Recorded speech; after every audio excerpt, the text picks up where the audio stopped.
As an applicant, we must be aware that we are being observed and evaluated during the interview, especially for us to determine if we have what it takes to become a call center agent.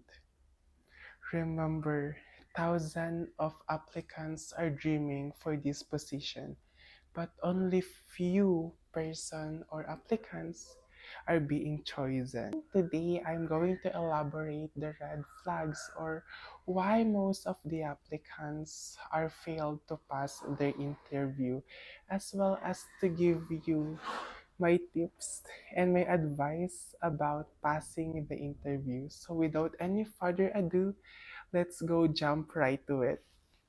The first red flag is lack of preparation.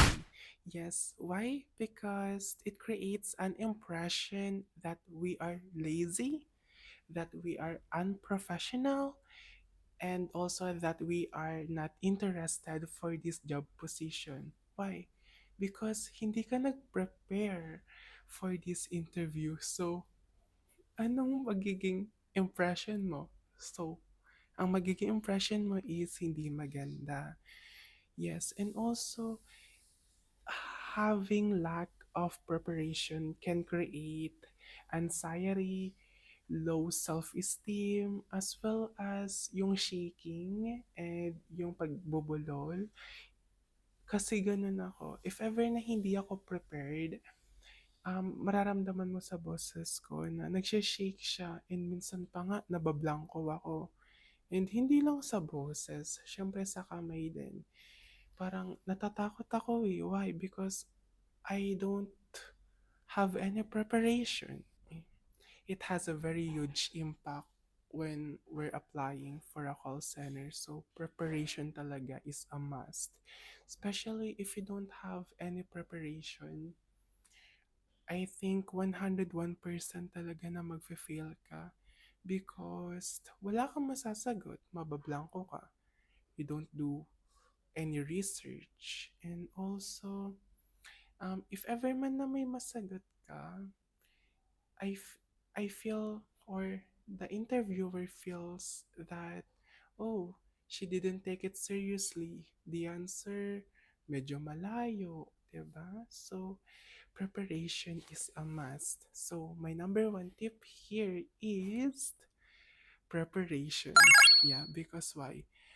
Once we preferred or prepare for something, it creates an impression that we are professional, we are knowledgeable, and also that we are competitive and deserving for this position. Actually, preparation help us to become more confident, knowledgeable, and also for us to answer the questions.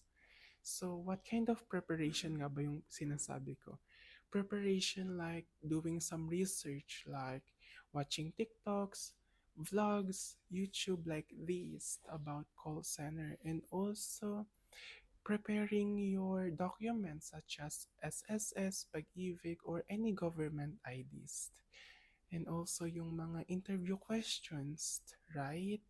Those kind of preparation has a huge impact for your career, especially for passing this interview. That's why it is the number one tips that I can provide to you guys. And for me, having a preparation help us to organize our thoughts as well as to answer the question correctly. Wala lang. Pag prepare ako, parang, I am ready. Yeah. It creates a sense of readiness.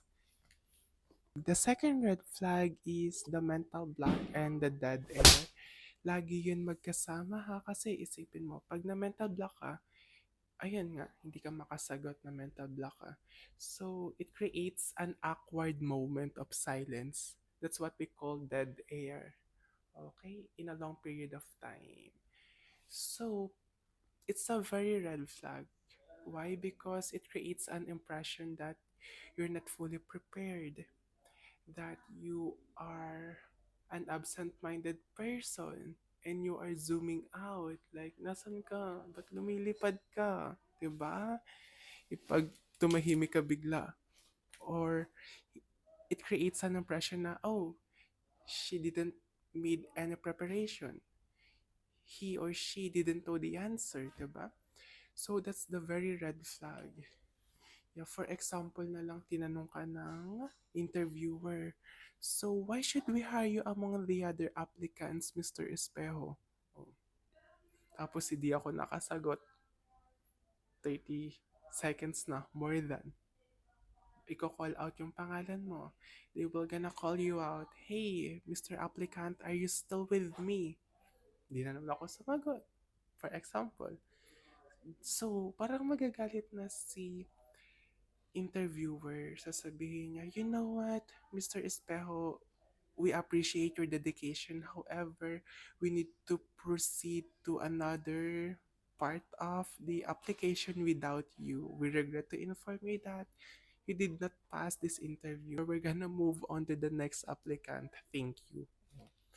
So that's the very red flag. So my number two tips is you need to be honest. Sabihin mo na hindi mo alam yung sagot.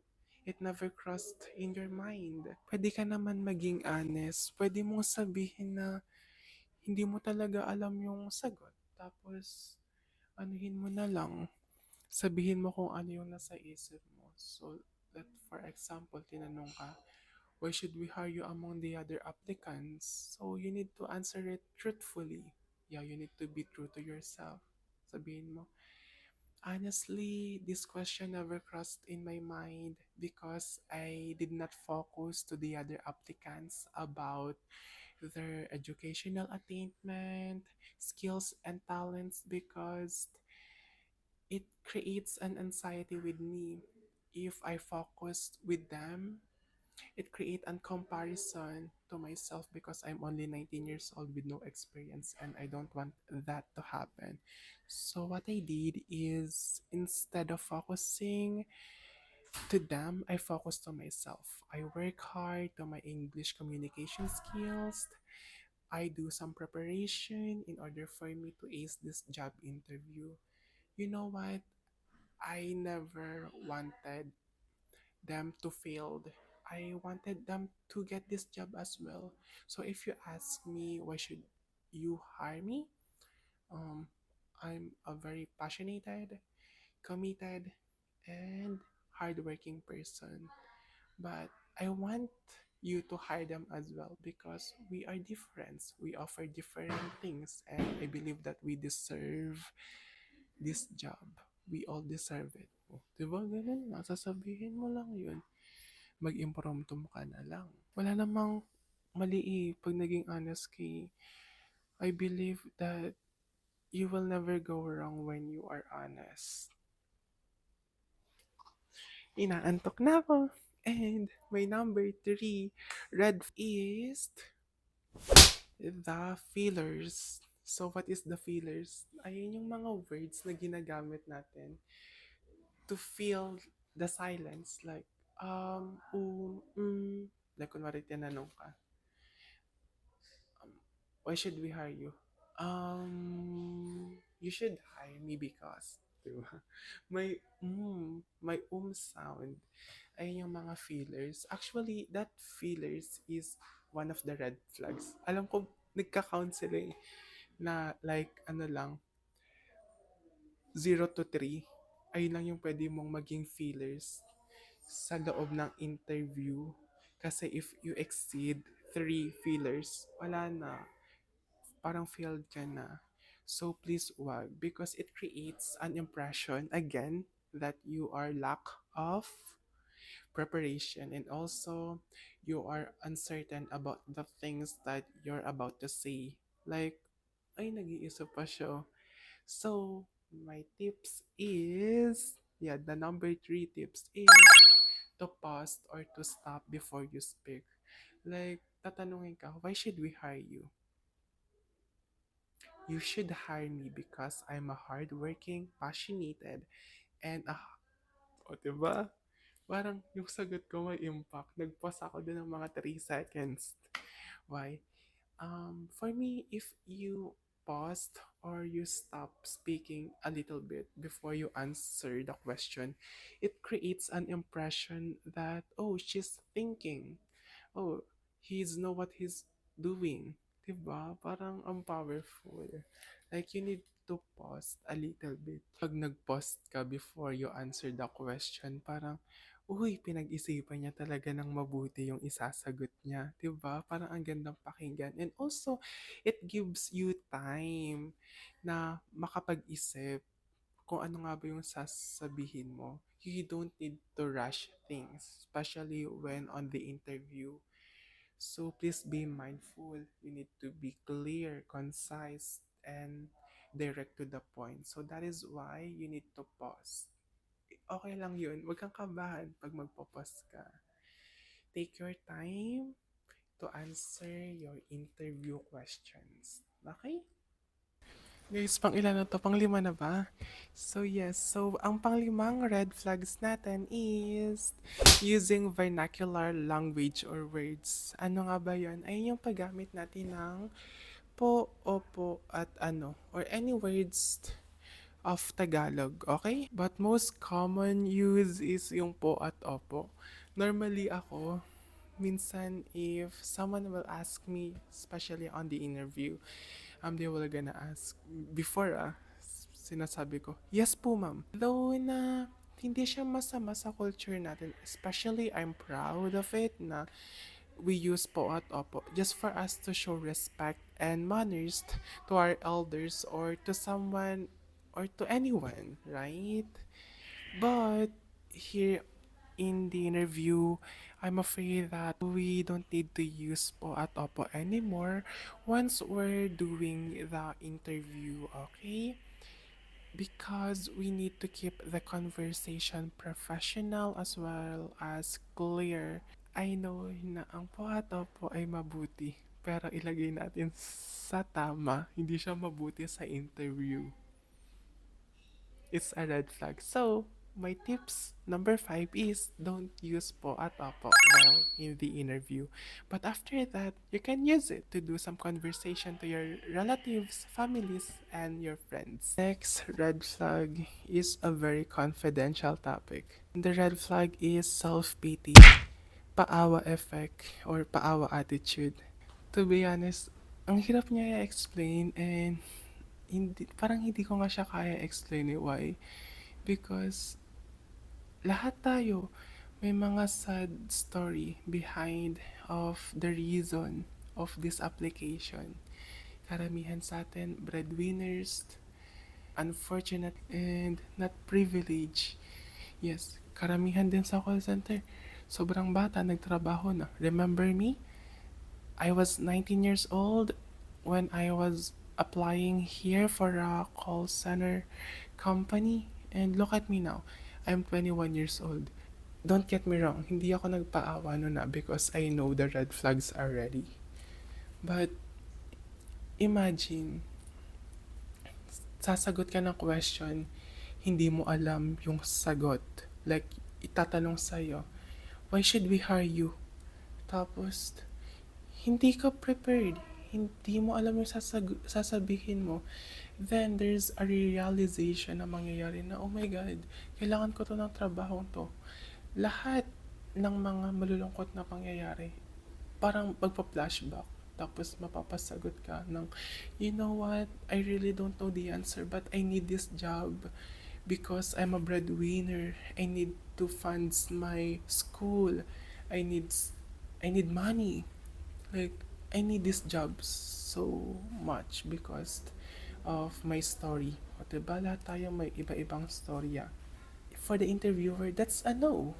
You couldn't answer the question properly. So that's the hard truth. This is business, guys. They are hiring for the sake of their company. What things you can offer. So instead of dwelling on the negative aspect of our lives, show the positive side of our life. Show and highlight your strength, your achievements, and the things that you can do for their company, okay? Especially guys, if ikaw yung tao na sobrang nangangailangan ng pera, you need to work as hard as you can. You need to review, you need to prepare just to land this job, okay? Because that's what I did. Okay? Eh, kailangan ko ng pera. So, I know your story. Yeah, promise. Kung gaano yan kalungkot, you don't need to tell it to the interviewer because, to be honest, they don't really care. And that's the sad fact.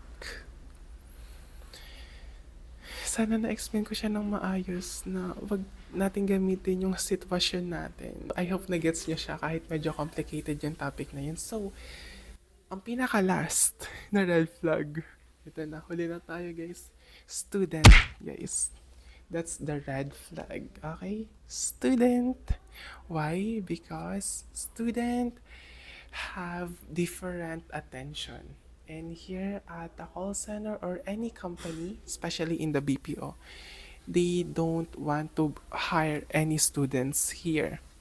That is why they are moving forward to the next applicant na graduate na huminto na sa pag-aaral. Normally, they will gonna ask you, do you have plans to go back to school? Are you a student? Then, pag sinagot mo yun ng, yes, of course, I have dreams.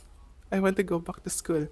Then, auto-fail, guys, parang cancel na yung JO. Why? Because they want they want their people to be focused. They want to hire someone who has undivided attention. Like, work, work, work. Work lang, okay? Work, life. Okay na yun. Dun lang. Wala nang iba. But if you're a student, imagine, work, life, school. It's a red flag to become a student. So my tips here is don't disclose that you are a student. They want to hire someone who can help them to earn money. Yeah. We help the company through phone calls, okay? Sobrang hirap maging student, guys. Ang daming mga paperworks, okay? Paperworks. And then sa work, guys, madaming mga workloads. Okay? Lisig naman naman. Nag-aaral ako. Actually, I'm a second year student nurse. And actually, I'm working here at a call center for 2 years now. Okay? Pinagsabay ko yon. Actually, somehow, nakaka-proud siya. But super challenging. And kinakaya natin, guys.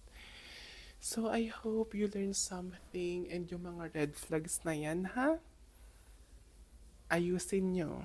Alisin nyo yung mga red flags. Or kung hindi nyo kayang alisin yung red flags, itago nyo muna. Mamaya nyo na ilabas yung red flags pag nakapasok na kayo dito sa BPO company. Okay?